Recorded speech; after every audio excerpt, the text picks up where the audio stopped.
Yeah, he says he doesn't want any more talks at Kaesong. He what? He wants to capture Kaesong. Okay, wow. Okay, if he did that, then would he have talks there? He didn't say. Yeah, okay. Yeah. See ya. September 16th, 1951. The Chinese broke off the Kaesong peace talks weeks ago, and one big impetus for that was a claimed UN air attack against the neutral zone. That may well have not actually happened and just been a complete setup, but you know what? This week, it really does happen.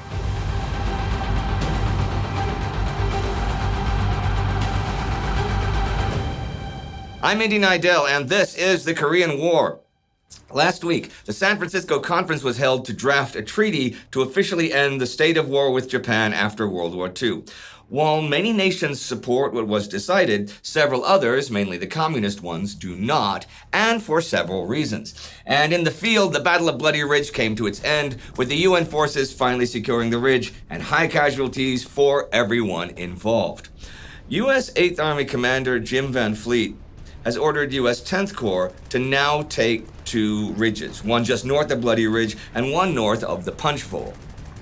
His thinking is that since the North Koreans just lost at Bloody Ridge, immediate thrusts might take these new ridges before they have a chance to recover and they're still off balance. U.S. 2nd Division gets to tackle those peaks north of Bloody Ridge. Well, really, the immediate objective is the southern tip of a north-south ridge between two valleys.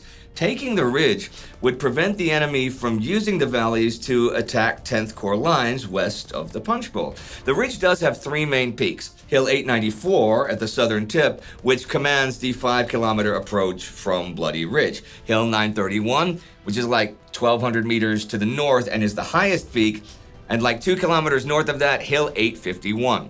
So, is Van Fleet right about the fighting condition of the North Koreans? After withdrawing from Bloody Ridge, the North Koreans had fallen back to prepare bunkers, trenches, and gun positions covering the ridges that were just as strongly fortified and as well camouflaged as those previously encountered by the 2nd Division. The respite between the end of the Bloody Ridge battle on September 5th and the assault 8 days later permitted the North Koreans to strengthen their defenses even further and to reinforce the units guarding the ridge and its approaches. That doesn't sound good for anyone attacking them. In the valley to the west, the KPA, the North Koreans, have the 12th Division from 3rd Corps west of the Su-Ibcheon River controlling the hills, and 6th Division from 3rd Corps responsible for the ridge itself and the valley to the east. Thing is, UN aerial recon has spotted plenty of KPA activity, sure, setting up mortars and artillery. But with the heavy woods and all, they have not spotted the quite elaborate defense fortifications and are not aware that where they're attacking is in fact the main line of enemy resistance. Within U.S. 10th Corps and 2nd Division, there are differences of opinion on what they can expect to face.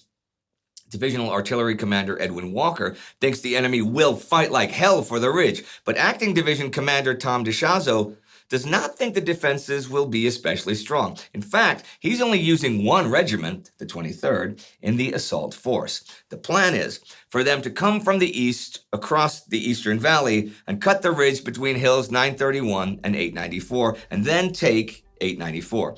Once they've done this, the 9th Infantry will move up and take Hill 728, like 2 kilometers west and a bit south of Hill 894. Okay? Right.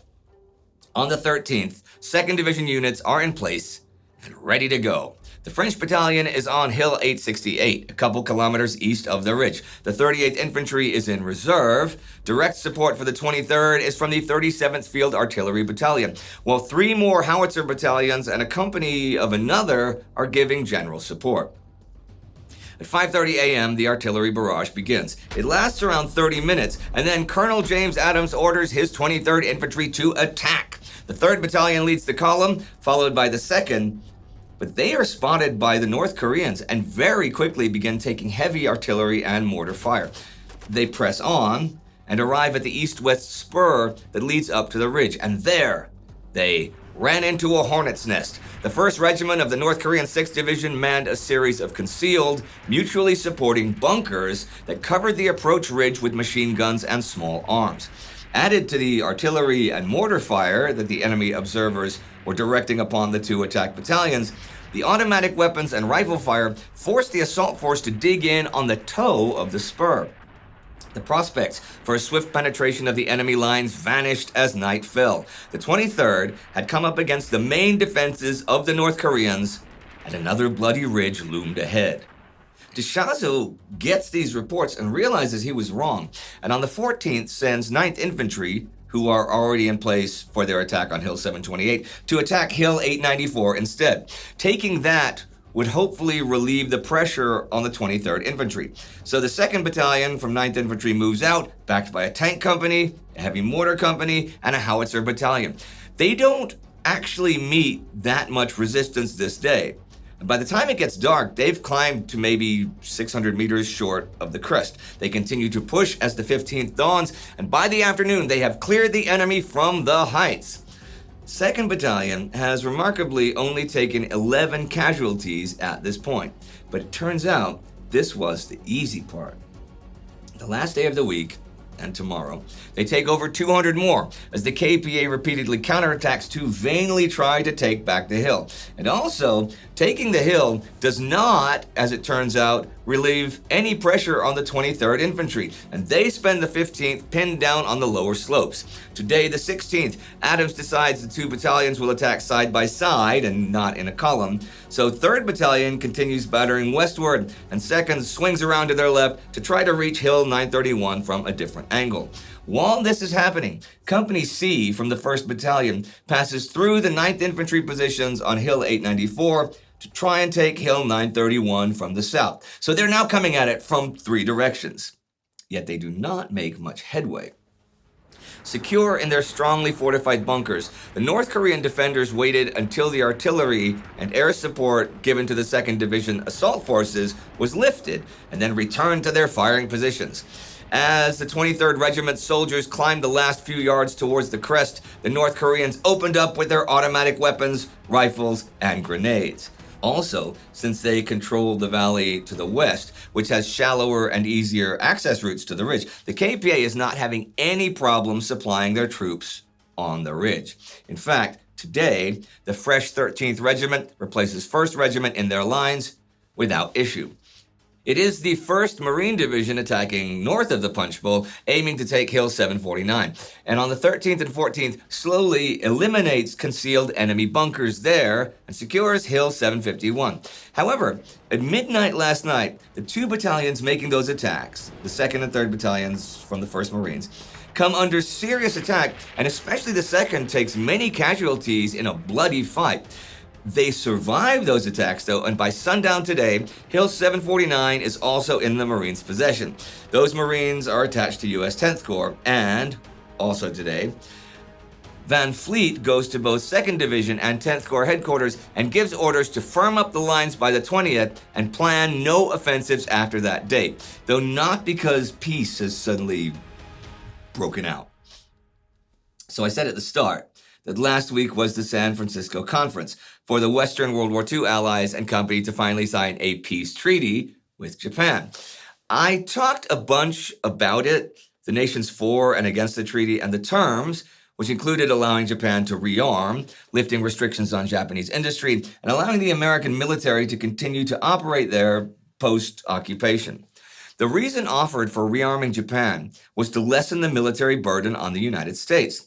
Likewise, the reason for lifting restrictions on her industries and absolving her from reparations was to lessen the economic burden on the United States.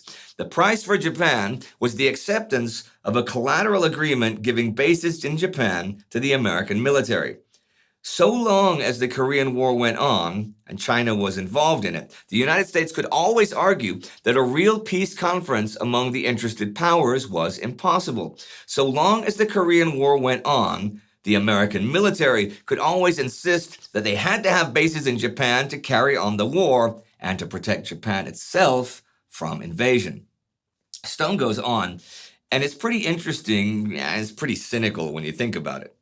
The United States could not afford to have a ceasefire before the San Francisco Conference. The Korean War made Japan a prisoner of American policy. Peace in Korea threatened to loosen the bonds. I don't really know if it's quite so extreme, but here's a timeline of smaller events, right?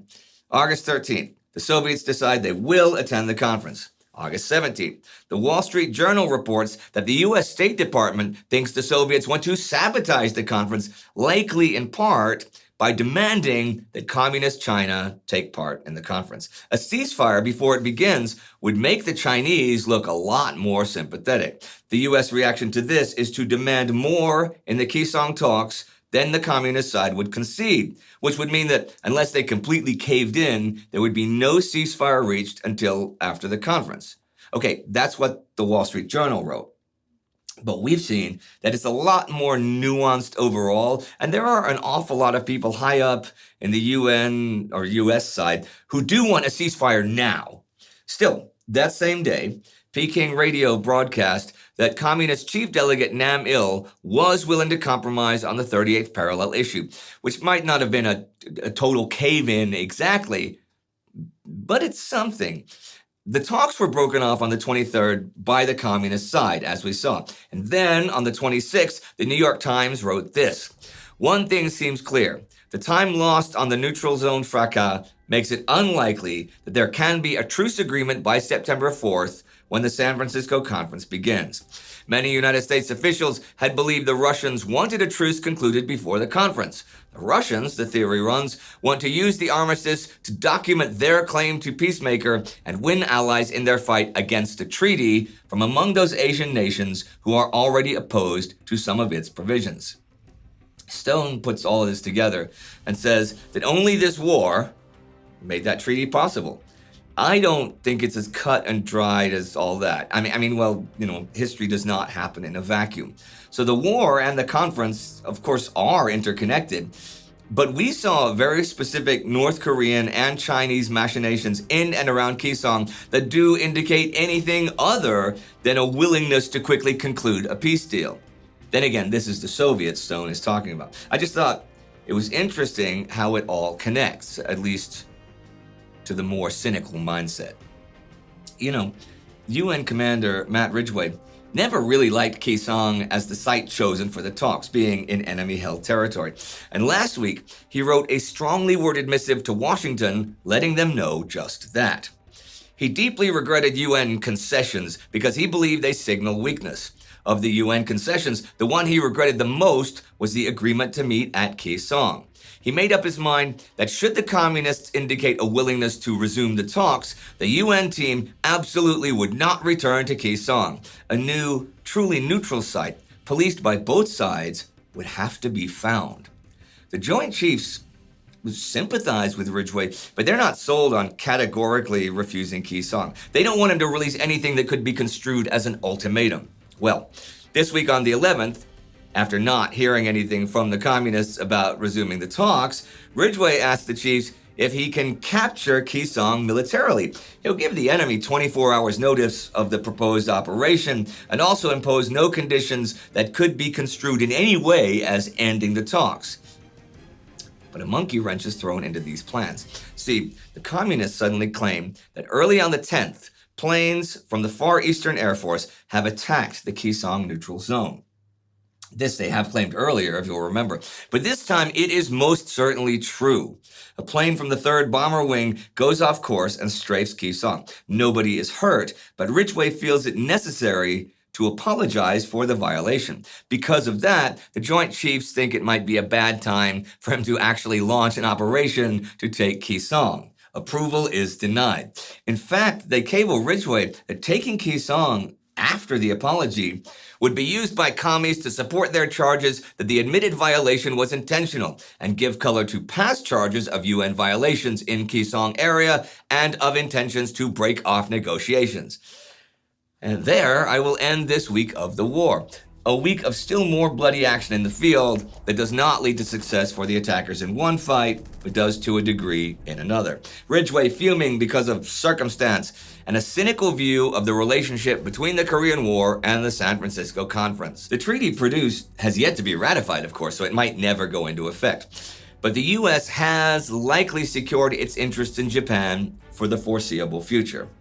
And the Americans who go to Japan then go to Korea for the war for the foreseeable future. And those men will go into battle to fight the North Koreans or Chinese to take hills and ridges that don't even have names for the foreseeable future. And thousands of those men on both sides will die. Who knows how long the fight over numbered hills and nameless ridges will continue. But I shall be here to cover it however long it is, and it is thanks to the Time Ghost Army that I can do that. The Army is our foundation. You too can join the Time Ghost Army at timeghost.tv or patreon.com and be part of all of this. And Thomas Key is the Army Member of the Week for Korea. Do not forget to subscribe. See you next time.